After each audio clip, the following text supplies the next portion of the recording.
Assalamualaikum warahmatullahi wabarakatuh semua. Di video ini, kita akan membahas bioteknologi asam nukleat dan anggotanya terdiri dari Resi Sukma Melati, Desi Astria Wahyuningsi, Vira Ardianingsi, dan Aslamiah Nabila.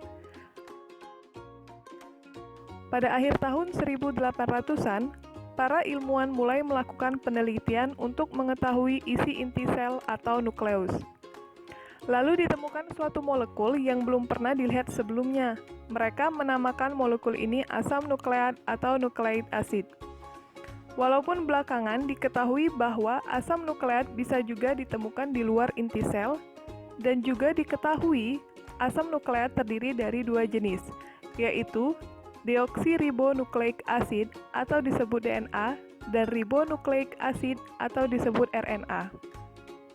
Molekul DNA dan RNA ini merupakan molekul besar yang terdiri dari 3 komponen utama. Komponen yang pertama adalah gula pentosa, yaitu monosakarida yang memiliki 5 buah atom karbon. Ada 2 jenis gula ini, yaitu ribosa dan deoksiribosa. Komponen yang kedua adalah gugus fosfat, merupakan atom fosfor yang dikelilingi oleh 4 atom oksigen. Dan komponen yang terakhir adalah basa nitrogen, suatu molekul berbentuk cincin yang mengandung nitrogen.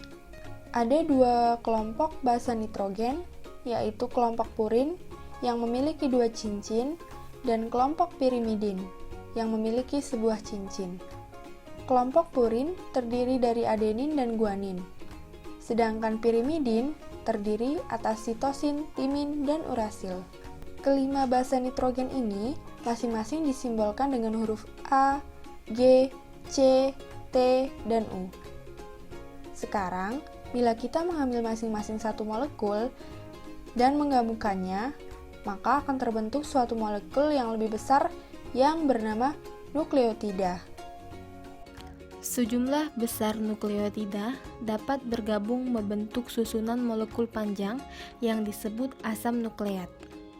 Seperti yang bisa dilihat dari gambar ini, bahwa setiap nukleotida dapat memiliki basa nitrogen yang berbeda-beda jenisnya. Untuk itu, diperlukan suatu cara untuk menyebut asam nukleat ini. Pertama, kita harus memberi nama setiap ujung asam nukleat. Pada ujung atas, gugus fosfat menempel pada atom karbon nomor 5. Oleh karena itu, daerah ini disebut 5'. Lalu, pada ujung bawah, gugus fosfat yang selanjutnya dapat menempel pada atom karbon nomor 3. Oleh karena itu, daerah ini disebut 3'. Terakhir, untuk menyebut nama molekul ini secara keseluruhan, kita tinggal menggabungkan nama ujung dan urutan basa nitrogen, sehingga molekul ini disebut 5' CAGCGT 3'. Seperti yang telah dijelaskan di awal, terdapat 2 asam nukleat, yaitu DNA dan RNA. Apa perbedaannya? Minimal ada 3 perbedaan utama antara DNA dan RNA. Yang pertama adalah jenis gula. Gula yang menyusun DNA adalah deoksiribosa, sedangkan gula yang menyusun RNA adalah ribosa. Yang kedua adalah jenis basa nitrogen. Basa nitrogen pada DNA ada 4, yaitu A, G, C, dan T, atau adenin, guanin, sitosin, dan timin.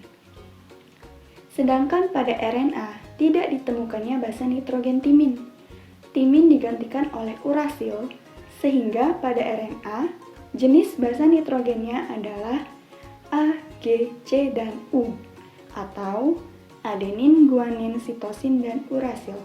Perbedaan terakhir adalah untaian rantai. Pada DNA terdapat untaian rantai ganda, sedangkan pada RNA untaiannya hanya berupa rantai tunggal. Pada DNA, rantai gandanya bersifat komplementer dan berpasangan, di mana G atau guanin selalu berpasangan dengan C atau sitosin, yang dihubungkan oleh 3 buah ikatan hidrogen. Sedangkan A atau adenin selalu berpasangan dengan T atau timin yang dihubungkan oleh dua buah ikatan hidrogen. Agar tidak terlihat rumit, mari kita sederhanakan ilustrasinya menjadi seperti ini. Pada kenyataannya, DNA tidak berbentuk lurus seperti tangga, namun berpilin dan berbentuk spiral seperti ini yang sering disebut dengan istilah double helix. Kurang lebih seperti inilah penjelasan singkat mengenai struktur asam nukleat.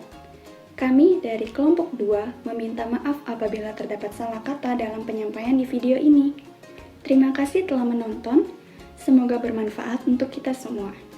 Jangan lupa subscribe, comment, and like ya. Thank you. Wassalamualaikum warahmatullahi wabarakatuh.